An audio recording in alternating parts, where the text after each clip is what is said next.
L'envoûtement psychologique de l'homme dépasse les limites de l'imaginable, car il n'est possible à la conscience humaine de le comprendre que lorsque cette dernière a atteint les limites de l'imaginable. Il faut comprendre l'imaginable comme le gouffre qui existe entre le réel et le conceptuel, ou le psychologique subjectif. L'envoûtement psychologique de l'homme est à la base de sa conscience personnelle et sert de motif à l'exécution d'une tyrannie qui découle de l'accumulation infinie de la mémoire raciale de l'humanité, présente et passée. Il tire sa force, sa puissance du phénomène de la mort, qui existe en tant que mémoire et expérience éventuelle chez l'homme planétaire, qui n'a pas dépassé les limites de la conscience raciale pour entrer dans la conscience pure de l'énergie. Si nous employons le terme d'envoûtement psychologique pour décrire le fossé qui existe entre la conscience réelle et future de l'homme et sa conscience planétaire, c'est pour faciliter la compréhension des mécanismes qui créent dans l'homme la confusion dans son esprit et qui empêche son esprit de pouvoir contrôler totalement la destinée de l'ego, donc de le diriger hors de la périphérie de sa psychologie personnelle, qui est l'empreinte créée sur sa conscience par les forces vibratoires de l'envoûtement psychologique et planétaire. L'être humain, qu'il soit terrestre ou autre, représente le plus haut modèle créé de conscience absolue qui existe dans le temps, mais non pas dans l'espace. Et tant que cet être n'a pas compris l'absolu de sa conscience, il ne peut être conscient de l'énergie de sa conscience.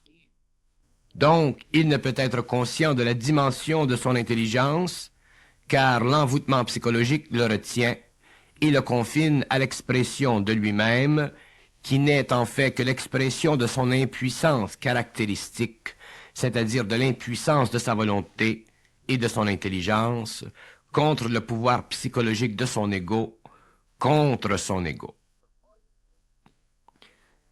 Il est entendu que, pour que l'homme ou l'ego transpose l'énergie de la conscience en action consciente, il faut qu'il en arrive à se désengager de l'envoûtement psychologique, qui naît d'une incapacité foncière chez l'homme de reconnaître et de pouvoir, dans un même temps, vivre à la limite de lui-même, limite dictée par l'énergie et non par sa psychologie personnelle et subjective.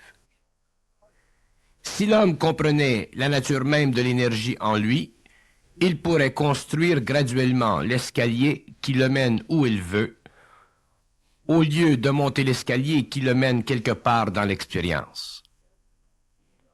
Mais l'envoûtement psychologique n'est réalisé chez l'homme que dans la mesure où il s'aperçoit qu'il ne peut faire ce qu'il veut dans la vie. Et cette réalisation est celle qui lui donne l'impression d'impuissance et l'amène à vivre sans puissance créative. À la limite de l'envoûtement psychologique, l'ego sent le combat entre lui-même et quelque chose d'autre, plus fort et plus grand que lui-même. Mais attention, ceci n'est qu'une illusion qui crée l'envoûtement psychologique et le démunit de sa force créative. L'ego, au cours de l'évolution, devra être suffisamment libre de l'envoûtement et à la fois suffisamment conscient pour comprendre que le processus de vie qui couvre sous les braises de l'expérience n'est que lui-même en tant qu'esprit incarné, enveloppé d'un champ de force, le double, qui doit être utilisé à 100% un jour pour que l'homme puisse connaître la vie parfaite.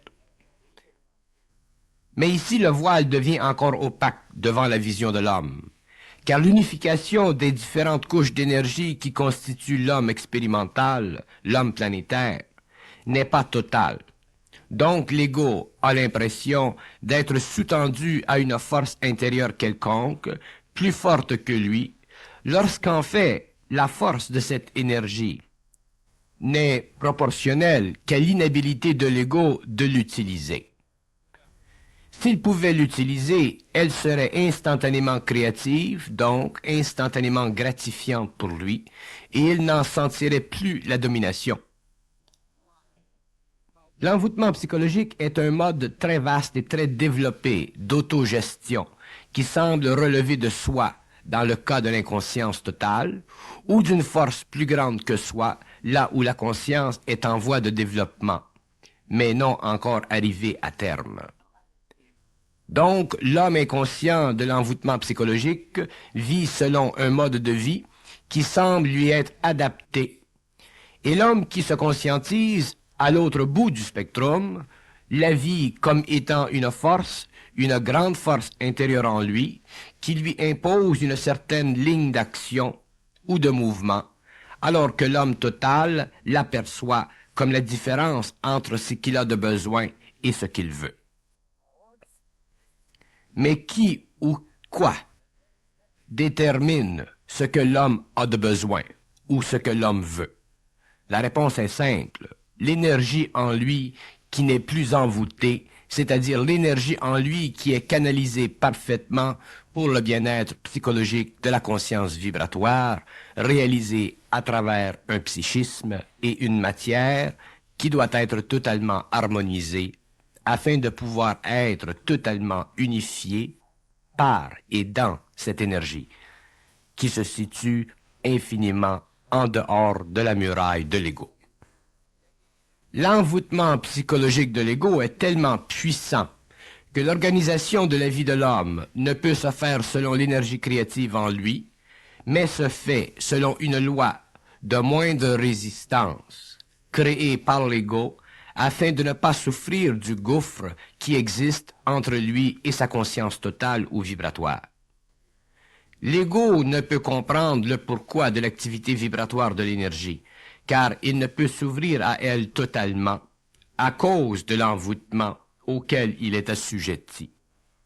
De sorte que, quel que soit son rapport, ou plutôt son effort d'introspection, l'avenir lui est caché dans ses détails, et cette situation le fait souffrir, car il ne peut se servir d'un des grands outils de l'envoûtement psychologique imposé à l'homme pour le maintenir dans un certain équilibre émotif et mental, c'est-à-dire l'espoir.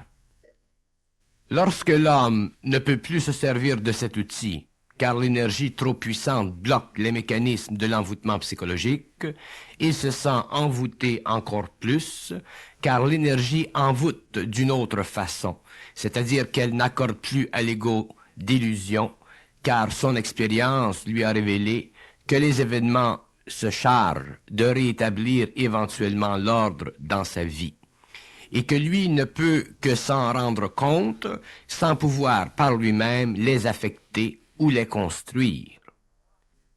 Mais le nouvel envoûtement de l'énergie devient avec le temps la trame de l'intelligence créative, et l'ego s'habitue à vivre selon les lois de la vie telles que dictées cosmiquement par l'énergie elle-même. Donc, l'ego est passé de l'envoûtement psychologique séculaire à l'envoûtement temporaire de l'énergie pour déboucher finalement sur l'intelligence créative qui naît du déblocage final de la deuxième phase des forces de vie imposées à l'ego, ce qui le mène à la fusion avec l'énergie créative, synthétisée par le double et rendue parfaitement à l'ego pour son utilisation matérielle et psychique. L'envoûtement de l'énergie et l'envoûtement psychologique sont très différents l'un de l'autre.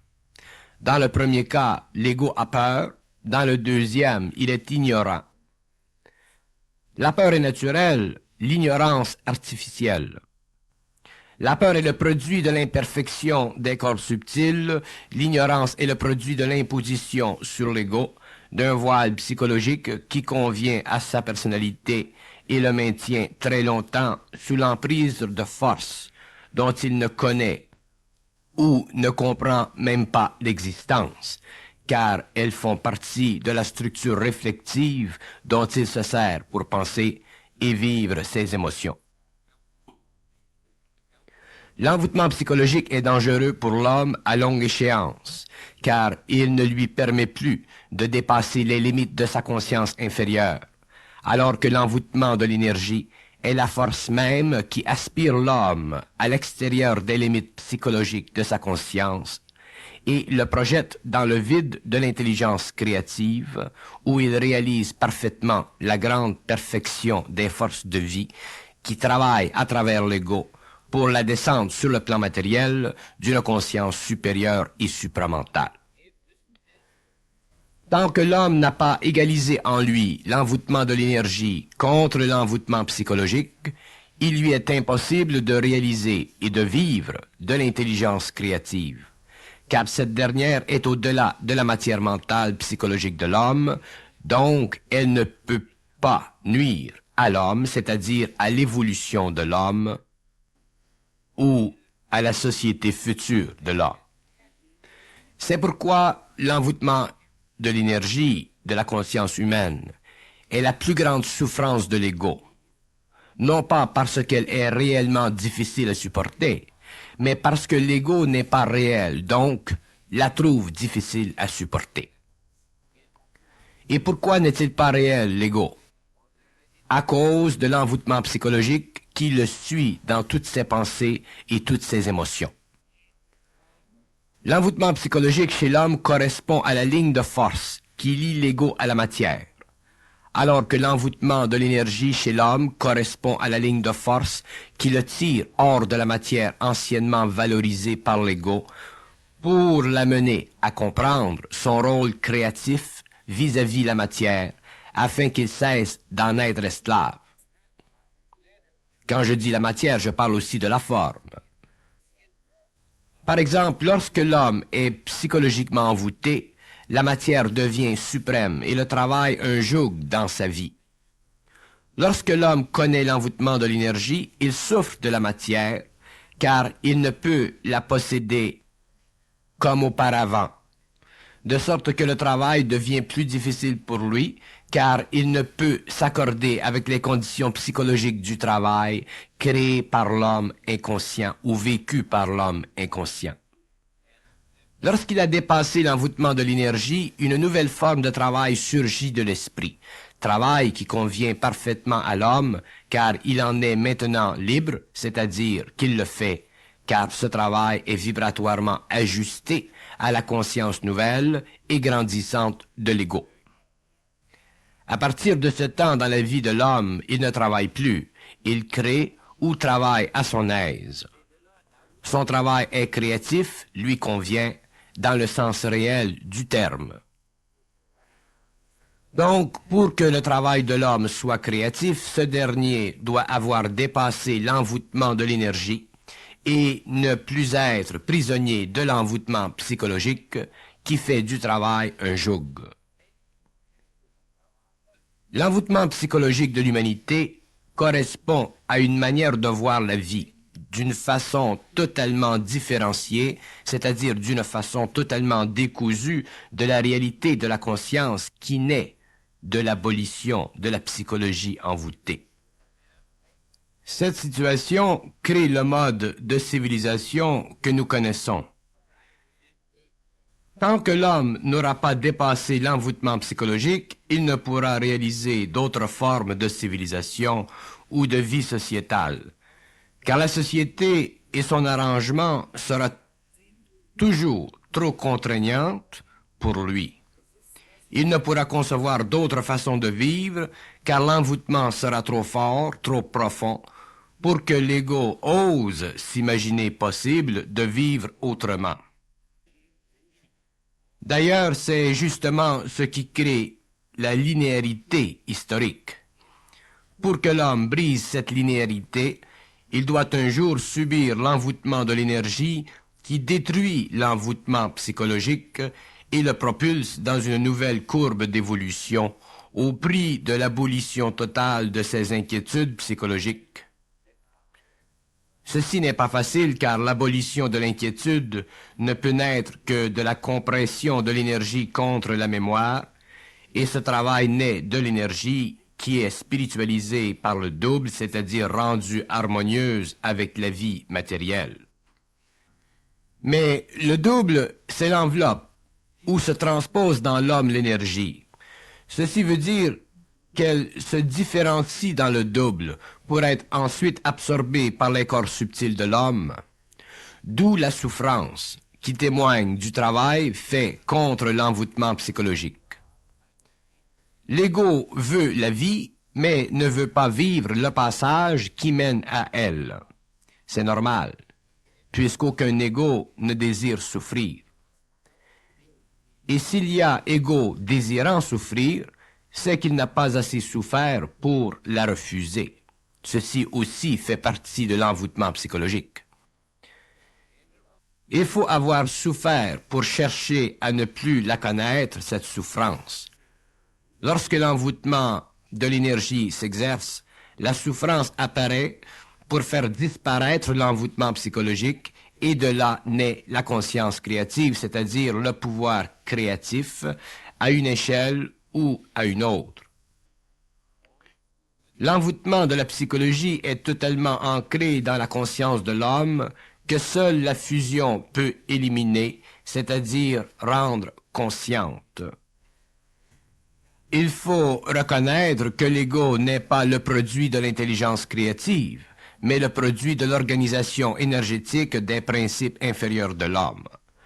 Donc, il lui est absolument impossible de prendre connaissance de l'intelligence créative en lui, car l'envoûtement le prédispose à vivre selon l'organisation systématique de ses sens et de leurs influences sur son comportement intérieur. De là l'envoûtement et le pouvoir de distorsion qu'il possède contre la réalité. Lorsque l'ego commence à prendre conscience de lui-même, l'énergie créative en lui commence à se faire sentir, c'est-à-dire cette énergie qui n'est pas contrôlable à partir des plans inférieurs, tant que la totalité de la conscience de ces plans n'a pas été élevée en vibration, pour donner à l'ego le pouvoir d'utiliser cette énergie selon l'ordre naturel de ses plans. C'est à partir de ce temps dans la vie de l'homme que l'énergie non polarisée et la conscience inférieure forment une unité de plus en plus grande jusqu'à ce que l'ego ou l'homme puisse la contrôler à volonté ou être lui-même cosmique. L'envoûtement de l'énergie qui prend place lorsque l'ego a pris conscience détruit petit à petit l'envoûtement psychologique et ce travail coïncide avec la manifestation dans la matière d'un principe de vie supérieur qui sera manifeste en temps et lieu. Mais l'homme doit transmuter, changer de vibration. Et c'est l'envoûtement psychologique réduit de plus en plus par l'envoûtement de l'énergie qui produit cette mutation. L'envoûtement psychologique ne peut se définir qu'en fonction de la réalisation de plus en plus grande d'un changement d'intelligence chez l'homme. Et ce changement d'intelligence n'est pas toujours, dans ses débuts, suffisamment développé pour apparaître intelligent. C'est pourquoi beaucoup parmi ceux qui passeront de l'envoûtement psychologique qui est socialement acceptable à l'envoûtement de l'énergie qui est socialement inacceptable, ne pourront sembler ou apparaître intelligents au monde extérieur tant que l'équilibre ne sera pas réétabli en eux à une nouvelle échelle. De là les conflits entre la 5e sous-race et la 6e race racine. Mais nul ne peut rien contre cette situation, car tout dans l'homme nouveau doit être éprouvé, afin de le rendre à lui-même tel qu'il doit être rendu. L'envoûtement psychologique caractérise tout ce qui est connu et acceptable ou accepté de l'homme dans le cadre de sa culture, de sa race, de sa civilisation. Il est fait de tout le matériel dont l'homme vit sur le plan de la matière. De ce matériel, il y en a qui est bon et d'autres qui est anti-homme, anti-esprit. L'ego conscient doit apprendre à reconnaître les deux catégories de matériel et à se servir de celui qui est bon afin de se libérer du pouvoir d'envoûtement psychologique contenu dans le matériel planétaire. Puisque l'homme est destiné à voir plus loin dans le temps et l'espace, et donc à comprendre les mystères de l'évolution, il est nécessaire de pouvoir reconnaître ce qui l'envoûte dans la vie.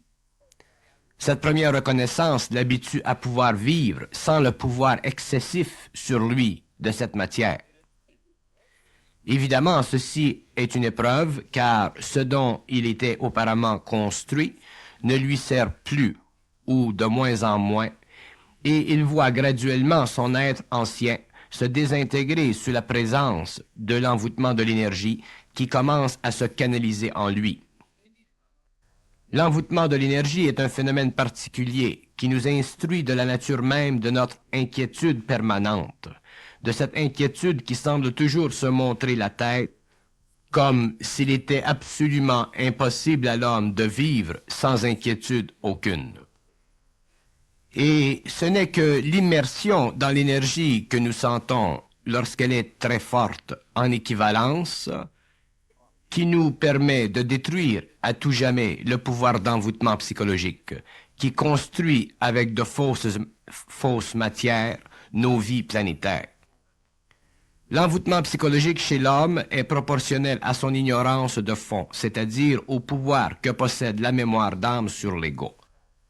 Plus ce pouvoir est grand, plus l'envoûtement sera grand, car la fonction de l'âme, de la mémoire, est de créer de plus en plus d'expériences planétaires possibles pour l'évolution systémique de la race humaine, alors que l'homme un jour doit, de par ses propres moyens, à travers la fusion, transgresser les lois de la mémoire pour construire une nouvelle race qui ne détiendra de mémoire que celle de l'énergie ou de l'esprit.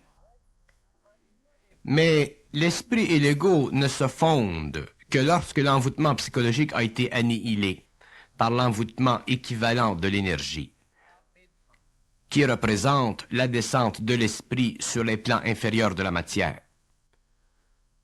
Envoûtement veut dire domination. Pendant l'évolution, la domination de l'ego était permanente et faisait partie de sa conscience expérimentale. À partir de l'évolution, la domination de l'ego par l'énergie dure tant que l'ancienne domination n'a pas été éteinte, ce qui le mène à la fusion. Si l'ego ne connaissait pas le pouvoir envoûtant de l'énergie, il ne comprendrait pas son état nouveau, car il ne pourrait réaliser la différence entre l'énergie et la mémoire ou l'astral. Il ne pourrait connaître l'intelligence et la volonté qui résultent de cette manifestation. L'envoûtement de l'énergie est le point culminant de la transformation de l'homme.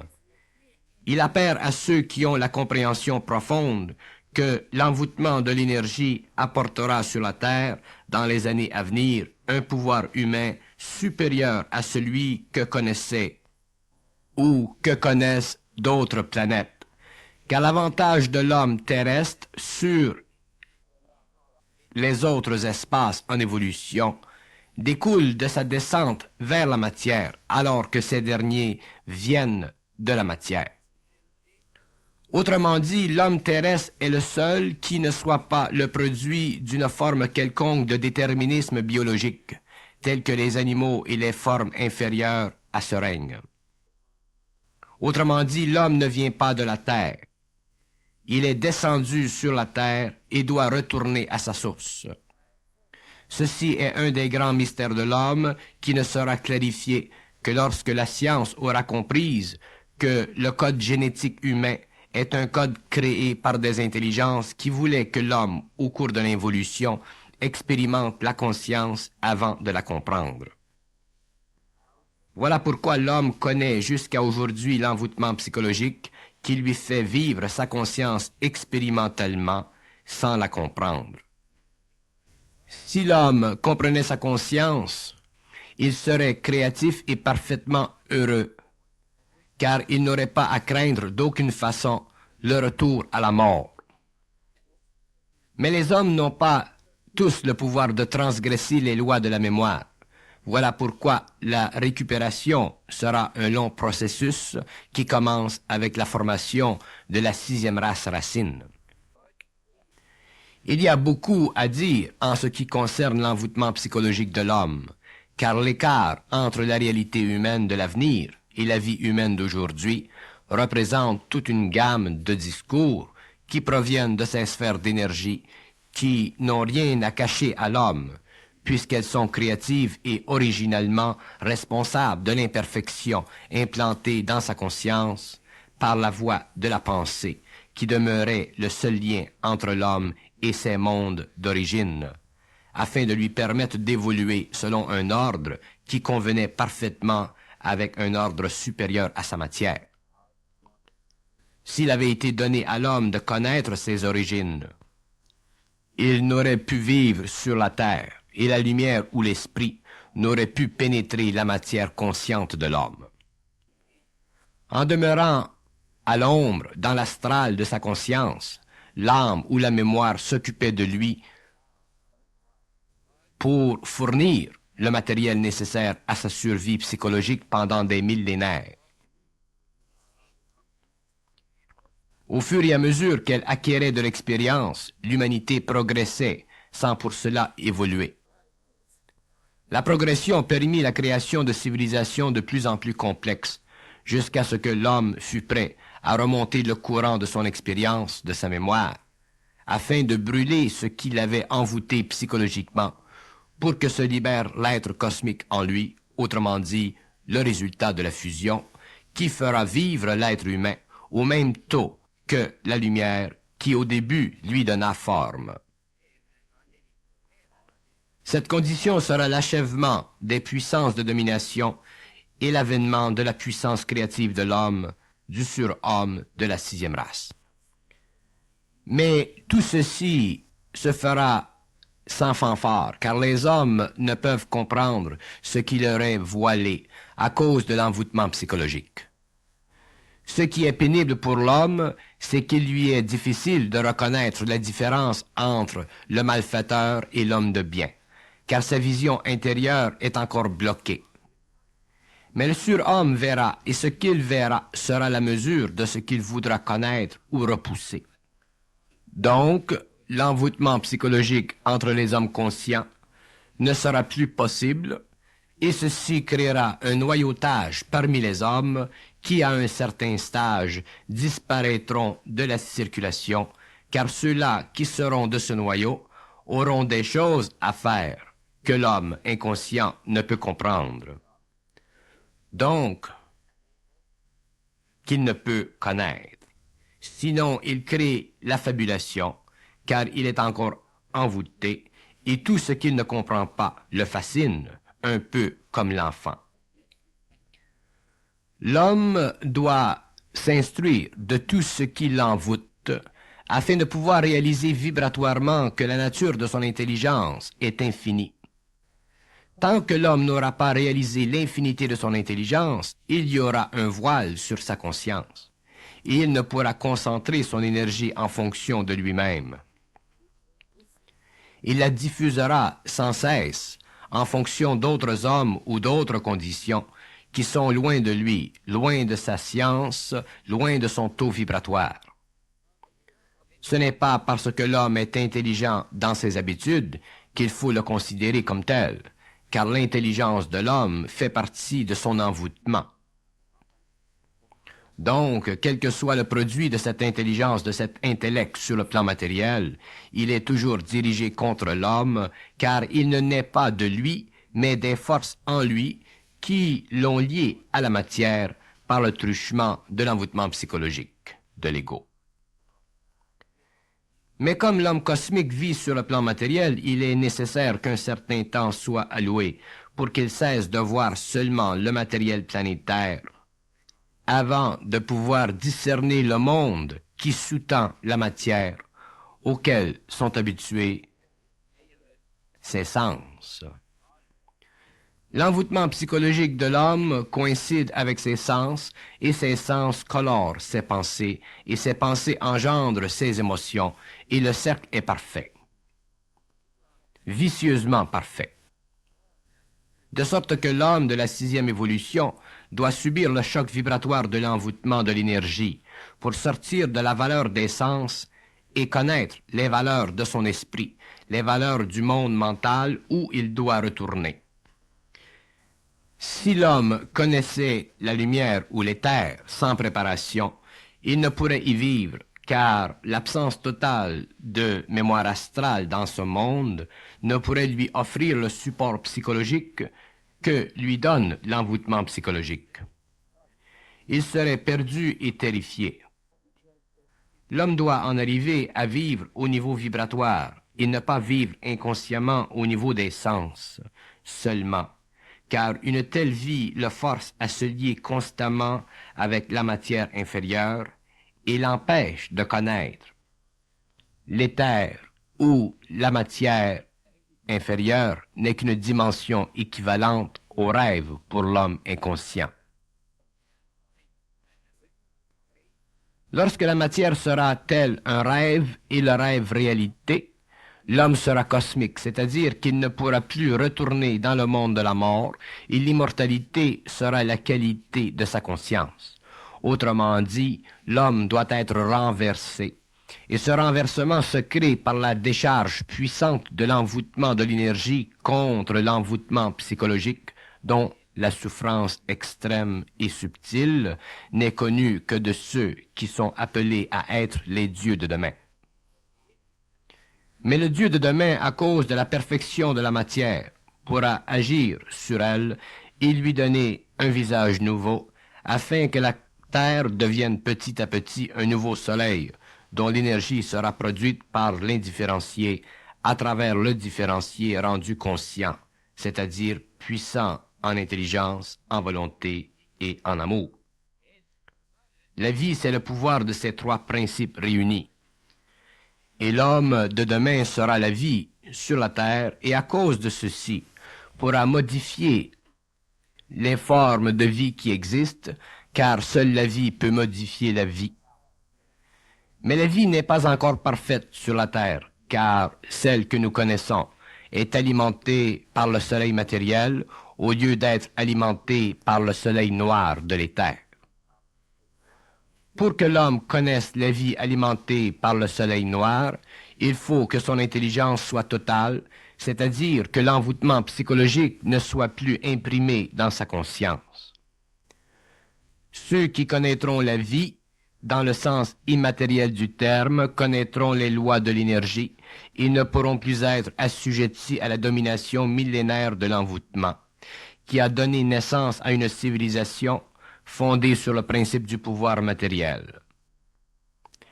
La nouvelle civilisation, dans son enfance, possédera les caractéristiques innées qu'elle reconnaîtra lorsque les forces créatives auront brisé les murs de la civilisation au cours des siècles à venir. L'envoûtement psychologique sera reconnu par ceux qui posséderont l'intelligence et la volonté de la nouvelle conscience.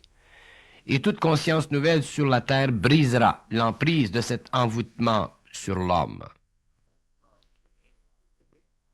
L'envoûtement psychologique protège l'homme contre l'éther, mais cette protection doit un jour être levée, car l'homme n'a plus l'expérience de la terre à connaître, lorsque cette dernière aura complètement été couverte par la forme moderne de communication électronique. L'homme découvrira que l'âge de l'électronique fermera le cycle de l'involution, car c'est par l'électronique que l'homme découvrira les limites de la conscience planétaire, et ces limites le forceront à entrer dans un âge nouveau, où de nouvelles formes de communication seront essentielles, afin que le cerveau humain puisse continuer à opérer sans souffrir de la compression des impressions créées sur lui par cette force grandissante et mécanique, l'électronique moderne. L'envoûtement psychologique est directement lié au produit naturel de l'intellect humain, c'est-à-dire la culture. Il viendra le moment dans la vie individuelle où la culture perdra de sa valeur émotive, et à partir de ce moment, ce qui aura été élevé sur la surface de la Terre depuis des siècles ne sera que forme inerte et sans force psychologique. C'est alors que l'homme se retournera vers lui-même et fera éclater une nouvelle forme sur la Terre, qui sera le produit de sa conscience vibratoire et non plus psychologique. L'envoûtement psychologique a protégé l'ego contre les forces invisibles de la conscience supérieure, véhiculées par le double humain. Mais l'homme du Verseau ne sera plus protégé par l'envoûtement psychologique de sa culture, car il devra reconnaître qu'il est maître de la vie et maître dans la vie, pourvu qu'il comprenne la différence entre l'ego qui pense et l'ego qui crée. L'ego qui pense est enraciné dans l'envoûtement psychologique. L'ego qui crée se nourrit de l'énergie vibratoire du double, qu'il ressent au début comme un envoûtement d'énergie à cause de la grande puissance créative du double humain qui se forme dans le conflit des deux envoûtements. L'envoûtement psychologique de l'humanité contient toutes les données qui permettent à l'homme de se construire par destruction. Le jeu des civilisations est basé sur ce principe.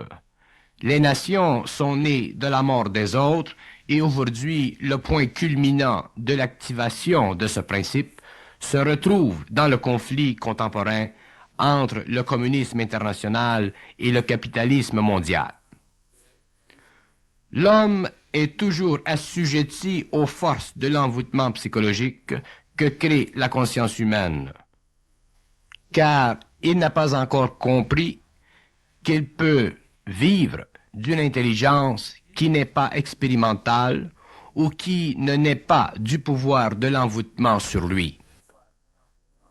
L'inquiétante position de l'homme aujourd'hui n'est pas dans cette technologie militaire, mais dans son incapacité de comprendre que la technologie militaire prend naissance, prend ses racines dans la façon à l'homme de penser. Et cette façon de penser trouve son point d'appui dans l'envoûtement psychologique qui impose son empreinte sur la conscience collective de l'homme. Pour que l'homme détruise le pouvoir de l'envoûtement, il lui faut à tout prix se libérer de la conscience collective afin d'imprimer sur son cerveau ses propres impressions, car tant que l'homme vivra d'impressions créées de l'extérieur à lui-même, il n'aura aucune idée possible de la réalité ou de la réalité de son être. Il aura soit l'impression du libre arbitre ou l'impression spirituelle des êtres de la terre. L'homme doit être conscient de l'impression qui prend origine en dehors de son intelligence réelle et indivisible. Le conflit entre l'envoûtement psychologique et l'envoûtement de l'énergie est un conflit de premier ordre. L'homme nouveau découvrira qu'il a vécu pendant des millénaires à l'intérieur d'un envoûtement qu'il ne sentait pas. Un envoûtement dont il n'était pas conscient. Un envoûtement qui faisait partie de lui, et de là son grand danger pour l'évolution. Pendant l'évolution prochaine de l'humanité, l'homme prendra conscience de l'envoûtement de l'énergie. Cette fois-ci, il ne pourra pas demeurer inconscient à cet envoûtement, car le pouvoir de l'énergie, du double, est tellement grand qu'il forcera l'ego à prendre conscience d'un autre état d'esprit. Et ce pouvoir du double, ce pouvoir d'envoûtement de l'énergie, créera dans l'homme la matière nécessaire pour qu'il puisse refouler tout ce qui est envoûtement psychologique chez lui. Et cette souffrance, ce travail, fera de lui un être différent, un être nouveau, un être qui sera obligé de reconnaître qu'il se passe quelque chose en lui qui n'est pas ordinaire, quelque chose en lui qui n'est pas normal dans le sens passé ou ancien du terme. Il reconnaîtra qu'il y a en lui une présence, et il verra que cette présence devient de plus en plus puissante au fur et à mesure qu'il évolue. et du conflit entre l'envoûtement psychologique et sa destruction et l'envoûtement de l'énergie, naîtra l'homme nouveau. Naîtra l'homme dont l'intelligence ne sera plus assujettie à une mémoire qui, par le passé, avait maintenu l'homme dans une condition, dans un statu quo, dans une linéarité historique qui ne pouvait pas le libérer de la matière, qui ne pouvait pas le libérer de la mort et qui ne pouvait pas non plus lui donner continuité de conscience. Il est évident que ceux qui connaîtront l'envoûtement de l'énergie passeront à la fusion, car il est impossible à l'homme de reconnaître en lui une partie supérieure à ses principes et ne pas vivre et ne pas être transformé, transmuté par cette énergie. Et ceux qui connaîtront cet envoûtement de l'énergie, bien qu'ils souffriront pendant quelques années, reconnaîtront éventuellement que la part donnée à l'homme nouveau est tellement plus grande et plus vaste que la part subie par l'homme ancien, que la souffrance qui naîtra de cette condition sera vue demain, après la transmutation, après la grande vision de l'homme, comme ayant été nécessaire et ayant été remplie d'une valeur qui ne peut pas être comparée avec la vie que l'homme connaissait pendant l'involution, pendant le cycle de l'involution.